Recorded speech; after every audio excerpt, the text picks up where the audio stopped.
You're watching The Breakfast Club. Morning, everybody. It's DJ MV Angela Yee, Charlamagne the Guy. We are The Breakfast Club. We got a special guest in the building. My guy, Van Lathan. What's poppin', y'all? Welcome, sir. Van Lathan, they call you, a lot of people like to say the guy from TMZ. Are you tired of hearing that? Yeah, fuck yeah.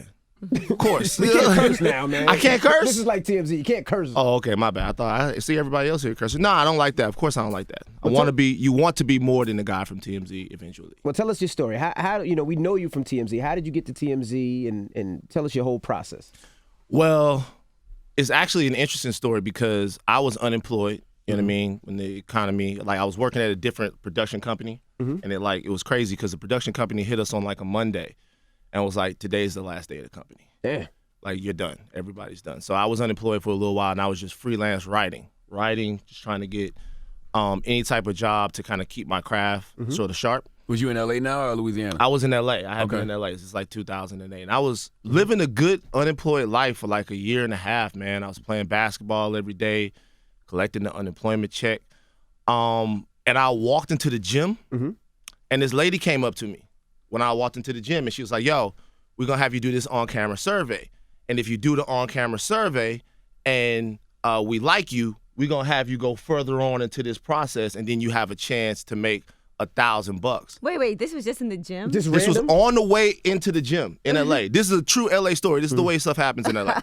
So on the way to the gym. So she stopped. She asked me all these questions. She's like, oh, yeah, we like you. So I go out to this this warehouse in Van Nuys. And it's supposed to be a survey where I use all of these different products, right? Like you use hair products, you use like toothpaste, toothbrush, all this stuff like that. Like you were about to be in a porno. That's what it says. That would have been dope. So I do all of this stuff, right? And he goes, after you do all of this, now you got to shave with the razor. What? In the mirror. So I'm shaving with the razor in the mirror. How homeless did you look? But look, to me, But you might be the only person that would do all this. It worked though. But look, to me, it's like they say, yo, you gonna make $1,000. I'm like, when you're unemployed, that's like a bunch of money. Right. So I'm like, so I do all of this stuff, and while I'm shaving with the razor, a dude pops out with a camera. And he goes, are you ready for the Gillette Fusion Pro Glide Challenge? And I'm like, what? And he's like, yo, are you ready for the Gillette Fusion Pro Glide Challenge? And I'm like, it's a commercial. Right. And so we do all of this stuff. I go back and forth with the guy. I walk back into this room, and it's a whole production crew, and everybody's back. They're like, you did so well, and stuff like that.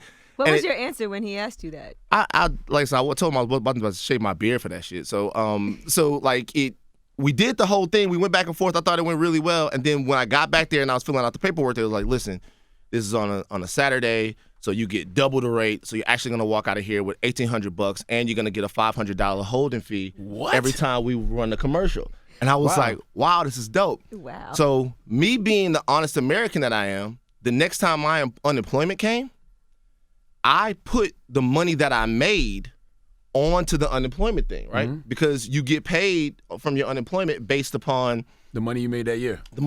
Yeah. When I did that, it readjusted my quarterly earnings for $1,800. So my unemployment went down from $500 to $75 a week. Wow. Damn.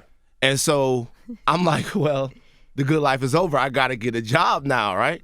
And when I went on there, the first thing that was there, the very first job, the very first one was developing and being a part of the TMZ tour. What website was that? Entertainmentcareers.net. Got you. Entertainmentcareers.net. Entertainmentcareers.net. Entertainmentcareers.net. It was the first one. And I went to TMZ and Harvey jumped out and said, here's the Pro Glide Challenge. Shut up. Nah. I went there and I wrote, at first I was going to write like I wrote all this stuff. And then I decided, you know what I'm going to do? I'm going to use my writing skill. I wrote like a funny cover letter to my resume. They called me right away. And then I've been with TMZ ever since. But it said TMZ tours. So that's the bus that goes around. That's the bus that goes around. That never spots any celebrities. I was a tour guide. You were the tour guide? I was a tour guide. This is so-and-so's house. Wow. No, not the houses. We don't do the houses. It's a celebrity tour, right? So you go around and you tell people about things that happened, TMZ things that happened in different neighborhoods. And then you talk to people about like, where they can see famous people and stuff like that. And then we would see famous people on the tour, and we would jump out on them, and I would have a camera, and I would talk to them. Like Oh who? my gosh. Who's the most famous person you saw? I saw everybody. I see Lady Gaga. I saw David Beckham. I remember we were driving past a woman one time. She was like, "That's David Beckham up in that SUV right there." And so I had the bus go off the tour route, and we followed David Beckham. Got on the side of him until he waved. That's fucked up, though. Why is it fucked up? To follow somebody Not while they're follow. driving? We're in a tour bus. David Beckham loved it. He smiled. Like, we would see LeBron James, all kinds of people. If you come to LA and you know the right places to go, you're going to see famous people. You're going to see them. Now, how'd you get in the building now? Now, you know, you were on the bus. How'd you get That was the inside? Astroglide challenge. No, man. Hari got on the bus and he saw me do my tour. He got on the bus and he saw me do my tour, and he was like, we need to have you in the office. You were the only black person I remember ever seeing at TMZ at first. Shout out to Nina Parker. Yeah, Nina, Yeah, Nina was the kind of the one. And when I first got to TMZ, Nina was sort of the person that took me to the side and kind of let me know the way the office runs and stuff like that. She's glowed up rather nicely. Nina is doing her thing out here. She was very important to me because a lot of times when you get into there, it's like a gladiator pit. Not a lot of people were friendly, and Nina was kind of that person for me. But I got in there, and then the first pitch I ever had, I crushed it, and I was on the show ever since. Now, do you ever catch flack for some of the things posted on TMZ? Of course. like I mean, Angela Simmons' baby daddy killed. People were so mad. That was disrespectful. That was her ex-fiance. Look at the headline now, though. Right, they changed it. Of course. So, like, for me, what I would tell people is, I think for me working there, I started to understand that, like, even when things aren't done, especially when you're talking about black and brown people, even when things aren't done purposely to hurt you, they still do, and the language can still be coded. And that's why sometimes it's important to have someone that can relay the message of just how insensitive or hurtful something can be. Right. And the only time, the initial mistake is what it is. Whether or not you feel like someone did it on purpose or not, that's up to you. But the initial mistake is what it is. But once you go to somebody and you express yourself to them, if they shut you down after that, that's the measure of whether or not someone actually respects, like, what your culture says, what your people say, and how they feel.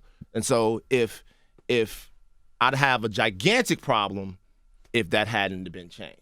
But, you know, I was hearing about it. I read it myself, especially when a man loses his life. That's kind of not the way you want to play. And I think they understood it. I mean, see, that's the thing, though. You know, you have a lot of culturally clueless people, but that's why we need to have seats at those tables. Yeah. To stop stuff like that from happening. Yeah, I mean, well, you know, I always say this.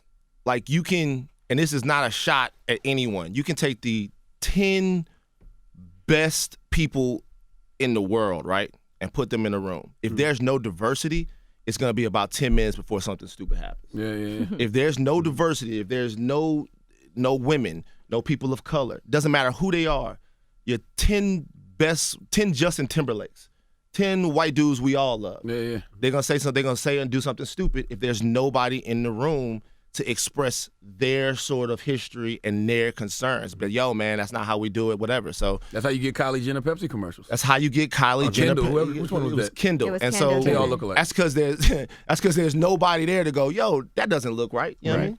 Did you ever feel weird about Harvey being a Trump supporter and being really vocal about it? I didn't feel weird about it. I felt it was a real point of contention. You know what I mean? I think that it was a learning experience for me, and in many ways a learning experience for him, because I think what we've seen in this past election is that it seems like mainstream America is disappointed when they see racism and they're not outraged. You know what I mean? It seems like they go, oh man, that's too bad, but let me look at the other things that this person could offer us in order to kind of make a country, you know what I mean, to make what they think is a society that's good for them economically or however. I think we're outraged at it because these things directly affect our lives. Damn right. And it's very frustrating to have a conversation with somebody or anyone where something directly affects you and it's a mild annoyance to them. Yeah, it's like, oh, he's making the economy good. Who gives this who shit? cares? Right. Like who cares? He's done some good, he's done some bad. Right, who cares if you can't pay me enough money to call me a nigga. So it doesn't really matter how good the economy is. Shut up. $100 million? Nah, I'm not. I can't be. I can't be a nigga for $100 million, bro. What the context is? I mean, maybe if we like in a movie or something, but like if I know that that's how you view me, there's not enough money in the economy that can make me okay with that. Right. So for me, going back and forth with him, it was frustrating in seeing that perspective taken. But now that he is adamantly against Trump, I feel vindicated. Is that real though, or is that because of the backlash? I don't think that there was as much backlash as people think that there was, but I think that it's real, but I think that also some things that Trump did and said started to affect things that Harvey really cared about. Mm-hmm. Like the LGBT community. Right. Yeah. People don't care until it affects them. They're like, wait a minute. But I think that one thing that happened, and I think that some people put things past Donald Trump.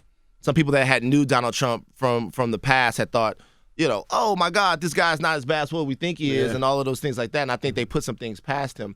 To me, when somebody's standing in front of you telling you what they mean, you got to take them at their word. Mm-hmm. Mm-hmm. So if you're on the campaign trail and you're spewing this sort of this message of it's racist rhetoric, if you're spewing that, I'm not gonna kind of fall back on how I knew you in yesteryear. Yeah. I gotta believe what you're saying right now, especially if you're trying to be the president.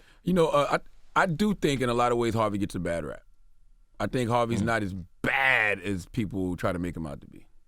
Am I wrong? No, I mean the reality is that the way I look at that is, for me, he's been like somebody who has really championed the position that I've had on the show. Mm-hmm. He's like, if I'm in a place and I feel censored or any way muzzled where I can't talk about the things I need to talk about, that's when I would have a problem. But he does need you on there.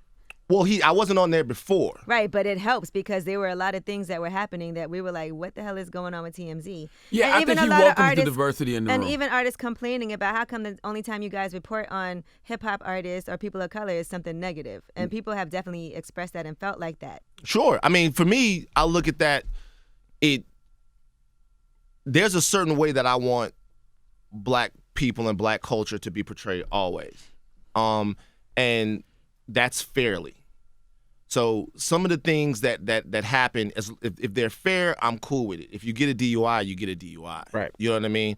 But there are other things that kind of get lost in cultural translation, and those are the spots that you try to help your organization, wherever you are, get better at.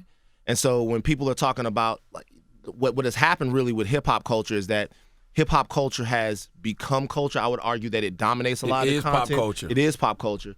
So we're covering hip-hop and black culture a lot more than we're covering Brad Pitt and Angelina Jolie and David Beckham and things like that. Those celebrities are less accessible than they used to be in the past.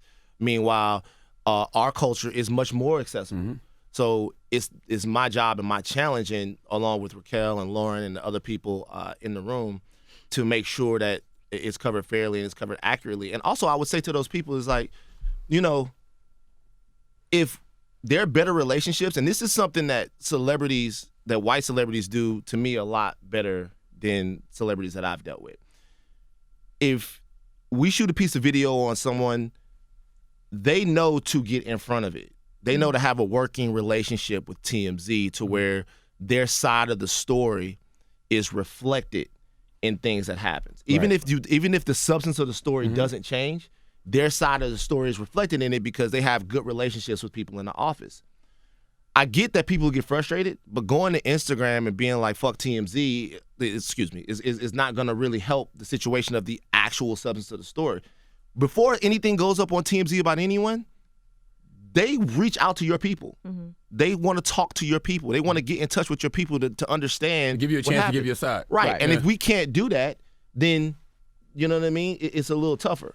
But still, it's on me and on the other people in the office to kind of champion, that side of our culture. Now, when Kanye West came up, the second time he came, you didn't show up to work that day. But what was on your mind when he came up? What were you thinking? No, Van was at work. Just Harvey chose to do the interview with Kanye, which I thought I had nothing to do with. I think Harvey should have fell back and let Van interview Kanye one-on-one. That's what I think. But I wasn't interested in interviewing Kanye. Right. Well, what did you think of the whole Kanye incident? What did you think of it after?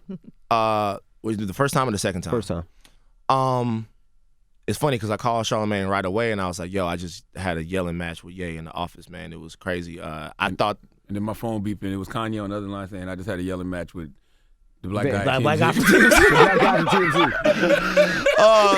Nah, after the first time, I mean, listen, I've been disillusioned with Kanye West for a little while. So I wasn't expecting, anything. I wasn't expecting for that sort of image in my mind to change. But the level to which he became unhinged in the office was surprising to me.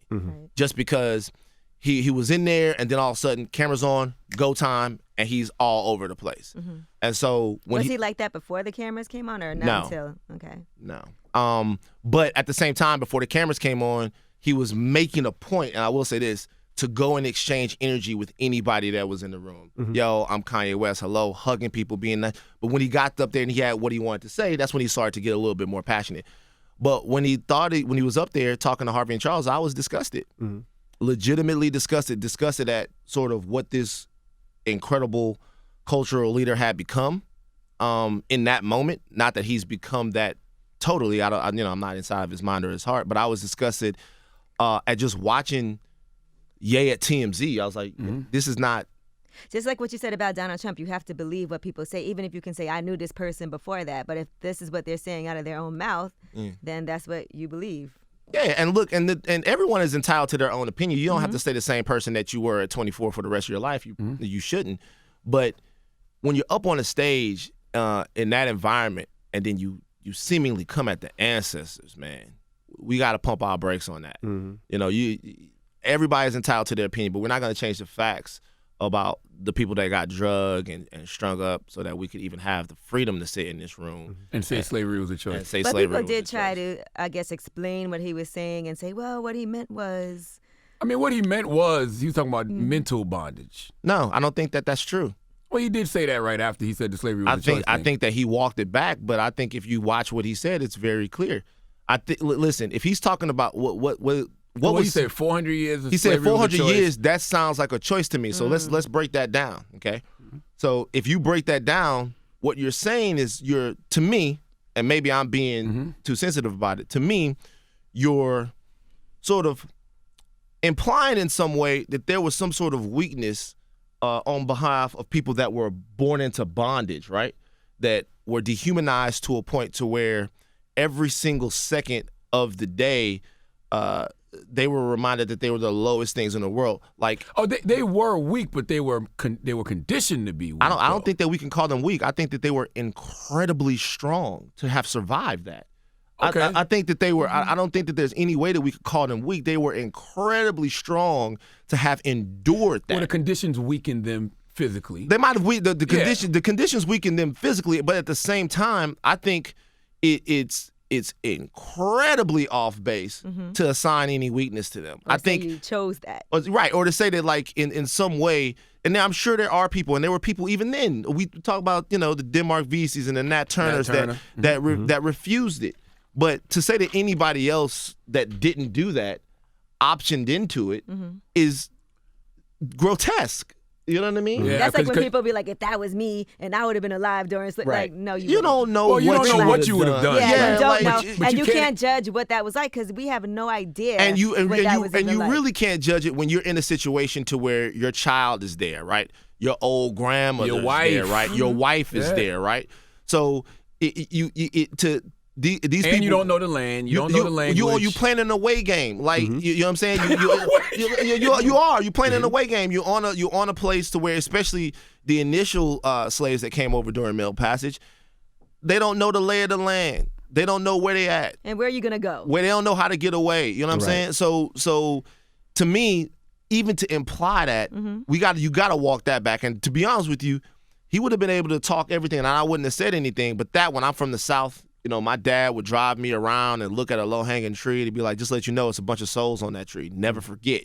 You know what I'm saying? So that didn't sit well with me. What do you think the second time he came up in, I think he even put on Instagram and Twitter, I'm not doing this interview. I'm not coming to work that day. So what happened the second time? That was a joke. But I didn't see him interviews. So I said, damn, he really didn't. Right. Nah, I was there. I was to sit down with Harvey. I was there. He walked right by me. Didn't say anything. But he didn't give you his energy like he did the first time. Like, I saw him outside walking with Harvey. He walked right by me. I didn't have any the first time it seemed genuine. The second time it seemed like a stunt. But the reality is that because he shot a video. What the hell happened to that video? Did it ever come out? Yeah, they put it out. Yeah. Oh, I didn't see it. He shot a video in the ditch behind the office, and literally 2 days later, we found rattlesnakes in the ditch. Never been no snakes before. So damn. That video with all the people, he shot a video there? Yeah, shot that at TMZ. So you're telling me that Kanye West planted rattlesnakes Shut on up. TMZ campus I'm not saying that at all. to bite you and Harvey? No, I'm saying no. What I'm Or saying maybe is that just you. the second time it seemed like I got another album coming out. This got a lot of buzz and press the first time. Let's go back. But at the same time, there's no way I can say that that's really what It's what it felt like. is what it felt like. So for him, he always has all kinds of weird reasons why he does stuff. So who knows what his plans are? Now, Van Lathan. Fun fact about Van. Van used to be 600 pounds. No, I wasn't 600 pounds. How big were you? I was about 360 pounds. 360 pounds. Yeah. Wow, how'd you lose so much weight? The same way anybody loses weight. No, don't say that because some people go to surgery. No, I'm just saying. Eating. Look, here's the deal though. When people ask me that question, the only thing that really loses weight is hard work, and discipline. It's just a lot of people don't have the motivation that it takes, or even their lifestyles aren't conducive to them doing it. For me, I just got tired of being fat. It was a lot of work for me. In Louisiana, you had all that weight in Louisiana. I had it in California too. Okay. How do you feel So when about you fat flew shaming? cargo from Louisiana to LA, You stupid. what made you want to lose some weight? He's dumb. Stop it. Stupid. This dude is How dumb. do you feel about fat shaming? Because Charlamagne fat shames a lot of people. People get mad I sometimes. fat shame Van now. He's not even fat no Listen, more. more. But he fat shames me about past fatness, which to me doesn't make any sense I at don't all. want It's him to like, go backwards. You know what I'm saying? To me, I think fat shaming is disgusting. The one thing that I'll say is that So why'd you laugh when they called Rebel Wilson Piggy Azalea? because that was funny. Okay. But the one thing I'll say is that unless you're living in a body where you feel bad about your self-image, you don't understand how oppressive that can be. That is very tough. It's very tough to feel. So many different parts of your life are affected by negative self-image, right? You get on a crowded bus and you sit down and you're taking up 2 seats and you're like, damn, the people around me look at you know what I'm saying? You go to a barbecue, everybody else eating. See, the skinny dudes can eat as much as they want at the barbecue. Right. But the fat guys, you have an extra thigh, everybody like this fat ass eating up all the barbecue. Yeah, but chicken. then they do stupid stuff like, yo, load the plate, but then be like, yo, let me get a Diet Coke.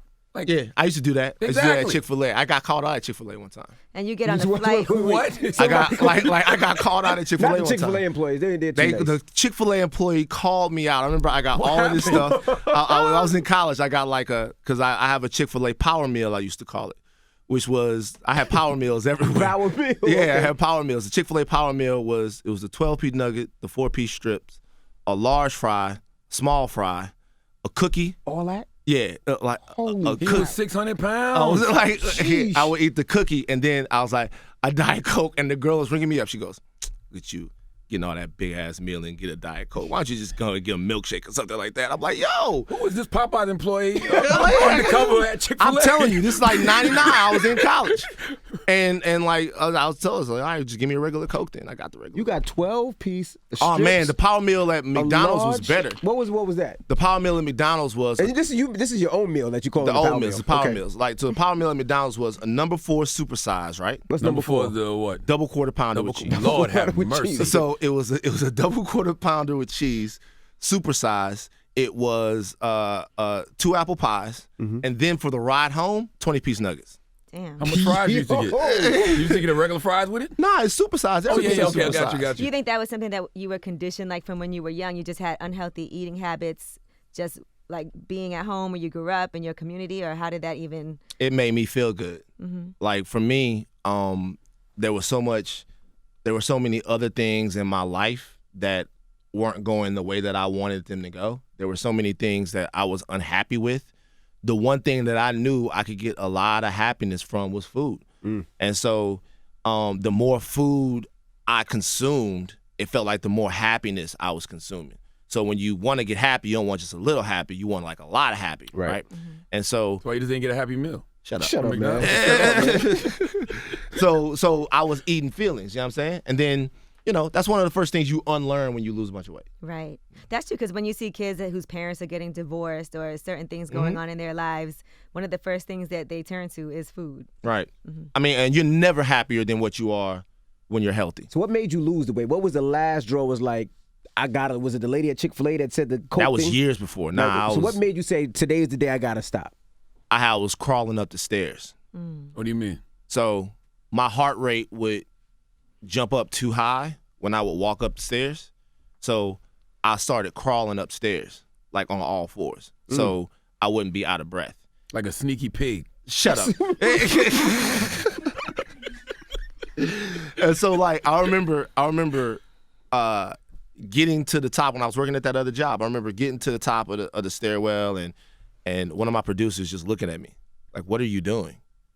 And I can't remember what I said, but I just thought, this is getting out of control now. And I remember that day, I walked over to LA Fitness and I just started doing literally 20 minutes a day of exercise. Literally all I could do was hit the heavy bag for about 5 minutes and then ride on the exercise bike. And I cut my calories and I started doing that. In the first month, I lost like 32 pounds. But your diet had to play a big role, though. That had to be the hardest part. Cut his calories. Even more so than working out. Yeah, diet is the most important thing because there are a lot of times that you can't control whether or not you can get to the gym. You can always control what you put in your body. That's the mental part. The mental part is understanding that you don't need sometimes you don't need that much food. And once you shrink your stomach and once your body understands, like your body's like a really sophisticated machine. Once your body understands what it needs to live and to sustain itself, you stop overfeeding it. You know what I mean? You stop overfeeding it and you get used to sort of the new normal. And then it becomes easy. Did the stress of Hollywood make you want to lose weight? Nah, not at all, because it to me, I wasn't in that. I wasn't to that point to where it was like, yo, I'm out here and everybody's like this. Nah. But I will say this, though. Once I did lose weight, things started happening better for me, like exponentially. Because even I'm in the gym now, I'm in the basketball court, I'm meeting people in the basketball court. Y'all had Tay Diggs up here. That's one of my closest friends. I met him. You took the picture of him in the mirror. I did not take that picture at all. I don't know what you're talking about. But this guy, man. You saw Charlamagne flirting with Tay Diggs? I did see that. Definitely flirting with him. I did see that. You was giving him all kind of sassy energy, bro. You what, like, bro? Like, you seriously? That is not true. Now, another real question. You and Charlamagne went on vacation with each other. Yeah. Did Charlamagne, was he ever sassy with you? Late night runs, anything like that? Was it? Because we just. No, I mean, one time we was in the ocean. He said he wanted to reenact the scene from Moonlight. That's a goddamn lie. Yeah, you know what Wow. a dude saw Moonlight. Like with a dude. We tried to watch funny, Moonlight. We tried to watch Moonlight. This is so funny. I We tried to watch that Moonlight. movie. I love the movie too. We tried to watch it in Is this a Anguilla. confession? No, our girls were there. We tried to watch it in Anguilla. Blocked. You can't watch Moonlight in Anguilla. Oh, they won't You let can't you watch watch it. Moonlight. This title not available. Because I've been trying to get Charlamagne to watch Moonlight. It's a great movie. It's a fantastic movie. And then we realized that there's so many gay romantic comedies. every gay, because we started looking for like the gay romantic comedies. So y'all were looking for gay No, it's a romantic genre. comedies. It's like a genre. hundreds of them on Netflix. It was a bunch of people down Yeah, there. they do have that whole genre. And we were just looking at look at me. No, just You couldn't see none of them because we thought first we was like, okay, let's make sure it's not racism. Although Moonlight's not a but comedy. this about to be spun so crazy. No, I don't like you want to hold each other up? I'm not. Just shut up. So then we searched Brokeback Mountain. Right? That was blocked. Both of y'all watching movies together. These are the movies y'all watching. And my wife was there. His Alright, fiance so was you there. said It was cool. But they were asleep. Man, shut up. But go ahead, Brokeback Mountain. Go ahead, I'm listening. Long story short, Long the Island story Anguilla ain't short. playing none of that. Nah, they're not playing. They're not playing none of that. Not even a little bit. Now, you also have your podcast, which, The Red Pill. yes, we use a lot of clips from that up here on the Breakfast Club also. So what made you decide that you had to have your own thing? And TMZ supports it heavily, so it's like part of their network, or is it just something you It's independently? a partnership between TMZ and me, and then Loudspeakers, of course. So, I mean, for me, the podcast was just, it was really more of a, it was sort of an exercise for me to know whether or not I could do that, whether or not I could just not be a dude in the back of the room yelling out different things or having 5-second moments or 10-second moments on TMZ Live, whether or not I could actually maintain the energy and get people that I respect to talk about real situations in their lives. And it's been going great. I got to sit down and talk to a lot of people that I find intriguing, because you always wonder like how someone got to the point that they are. And so that's been a lot of fun for me, just kind of having those different interviews. Yeah, I saw you talking about pegging. Pegging? The Weezy was talking about pegging. Like, see, I don't know. Is back on vacation? Right? No. Weezy was. So we had Weezy on there. She was Weezy talking from about Horrible Decisions. Weezy for Child Weezy, like Weezy from Horrible Decisions was on there. She was talking about pegging. You didn't participate in the conversation? I don't know nothing about that. How can I participate? You should now. I know now, but like, to me, that's wild. Like, who wants? Do you know about pegging? Of course. Who wants to? Why is that a thing? You know what? You just don't know about it because your friends are not going to tell you. I wanted my girl to peg me, right? So you think that I have more friends that I know that are being 100%. pegged? Yes. I've never got pegged in my life. I didn't say you. She looked at I've never gotten pegged in my life. He's confessed to a finger before. I do have a vision for a porn star Here we go. named Peg Bundy. And that's what she does. See? Like, she just pegs guys. Why would you have that in your mind? That could make money. Think about it. Like, it's a whole genre of people who like getting pegged. Yeah. So they would pay for that you kind definitely, of porn. I promise you have friends that like to get pegged. You think so? They're just not going to discuss it with you. Okay. He's like, next question now. I'm sure there's things that you do that you don't discuss with your friends either. That Like sexually? Yes. Nah, 100%. not really. I mean, really, there's nothing. I mean, Yes, there is. Like There's things what? that you would never tell anybody, but your girl knows. no, there's not. Like if you like a finger in the butt, like Charlamagne. But that's said he not a liked the big finger in deal the butt. though. Like that, I feel like that was a big deal in like '99. You know what I mean? Like that's not a big deal anymore. That For was, the Charlamagne, 9-9. you you know what I'm saying? I was like, that's Never not. had two fingers. You had two fingers I've in had the a finger. Yeah. But you said the thumb though. Never had a thumb. You got to let your woman disrespect you like that if you've ever cheated on her.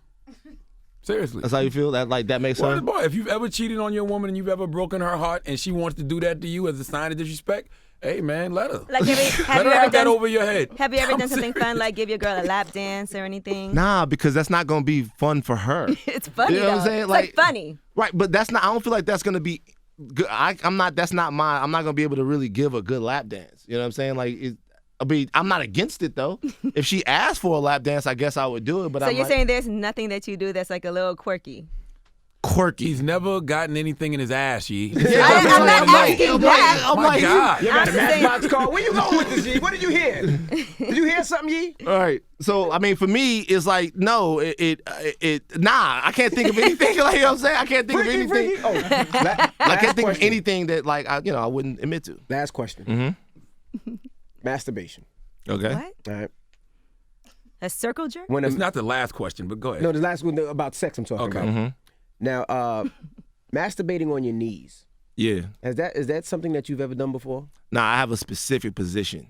I don't want to know it, but I'm just saying. Yes, you do. Charlamagne says that when he masturbates, which is I'm assuming daily, he gets on his knees to daily. masturbate. That's. I mean, Is that a little weird? a little bit. There's no guy that I mean, talked to that ever said, yeah, I do that too. why on your knees though? It seems like you're simulating. I was a kid. Like, I would just fall on my knees. Like, why would I stand up and masturbate? So wait, you fell? But no. But you wouldn't stand up either. Standing up would almost be as weird. Like you don't like you. That's what I'm saying. I you think get standing into up and jacking off is weird. you get into a comfortable position and then you. I lay on the bed. Lay on the bed feel a little too intimate, though. With your You know hands? what I'm saying? Yeah, why is it intimate though? It just does. Like, I don't want to be that intimate with myself. I just want to fuck myself and be out. You know what I'm saying? This is, see, I this want to is- hit it and quit it. I don't want to be, is laying to on call my himself back. an You know what I'm Uber. saying? I Oh just my want you to know God. who's your friend over there. You That's know? my guy, You but know? like, but listen, these, I guess, this is the stuff that you're talking about with people. But to me, with like, there's really no. Why would on your knees be a thing? It seems like It's just right. I don't know why I used to do that. I was a kid. You know, when's the last time you did it? Oh, I don't even know. I'm too old for that shit now. I try to get on my. I tried. I got on my knees and I had to like roll over like shit. This shit, I'm oh my serious. God, yeah, man, ligaments and shit. Now, how'd you get over your fear of flying? Because this is big for you to be in You New don't York. like to fly? Hate it. He Why? just started back flying. Hate it. Why? What's wrong with flying? You smoke weed by the chance? I smoke weed. Oh, edible, knock you right out, but go ahead. I mean, Oh, it was you'd just, be you paranoid. know what it is? You know what it was? It was one of those things that did, some people get on planes and it doesn't really bother them. Mm-hmm. But it was one of those things that it didn't come like super naturally to me. I was naturally afraid of it because I'm afraid of heights. And it's another thing that human beings, like, you let fear build up. Right. And you're really more afraid of fear than you are of the actual thing you're afraid of. the actual thing that you're afraid of. So once I would get on the plane and the plane would start cruising, whatever, like, I would pretty much be cool. But I would literally dread buying a ticket. I would dread checking into the flight. I would dread being in the airport, security, all of that stuff. And like once I went through it a couple of times, it wasn't that bad. But I didn't get on a plane probably for 10 or 11 years. 10 or 11 years. Yeah. So now you fly. Yeah, Fine. now I fly. I used to take trains back and forth to Louisiana. From L.A.? 48 hours. Shit. Holy That's cow. commitment 48 to hours. your fare. Yep. Eesh. 48 hours. But listen, man, like another thing, decisions will control you. I lost out on a bunch of different business opportunities, I'm sure. connections that I should have made. But like fear and comfortability in your fear will control your mind. And I wrote a book about it. It's called Anxiety Playing Tricks on Me. without a doubt. Yeah. You know what I mean? And so even when you have anxiety, because, you know, I'm on Lexapro as we speak. So even when you have an anxiety disorder, one thing that you start to be afraid about is not even different things in your world. You start to be afraid of having an anxiety attack. And being in a situation where you would have an anxiety attack triggers you. Yeah. You don't want to be on a plane because you're like, what happens if I have an anxiety attack on a plane? Right. You know, what happens if I go to the Laker game and it's too many people and I have an anxiety attack? And you start getting boxed in, and before you know it, there was a point where I missed like a month of work maybe 2 or 3 years ago. I was literally like I couldn't walk because things had gotten so bad if left unchecked. So people got to check on themselves, man. And like I think the older I get, the more I realize that, you know, having people around you that push you to like this man was like, yo, get on the plane. We're going on vacation. Get on the plane. We're going on vacation. Get on the plane. So after a while, you just had to have those experiences and put your fear to the side. Yeah. Well, we appreciate you for joining us, Van. No problem, man. Ladies and gentlemen, it's iconic. Van Lathan. Round of Give me your applause. Twitters and Instagrams and all that good Oh, stuff. and before you get out of here, what do you have coming up? Because I know you have a lot of things that you have in the works. So I want to make sure we talk about that too. You got the book. The book. I got the book. Fat to the Future is the name of the book. Well, you know what? Tell us. Van's coming back up here next week, so we'll talk to Van next week about what he has going on. You are? Yes. Why? When am I coming back? That's a different. Dude, go ahead. Yeah, can Fat we- to the Future. Because it's more stuff to talk about. But all right, go ahead. What's more? So what?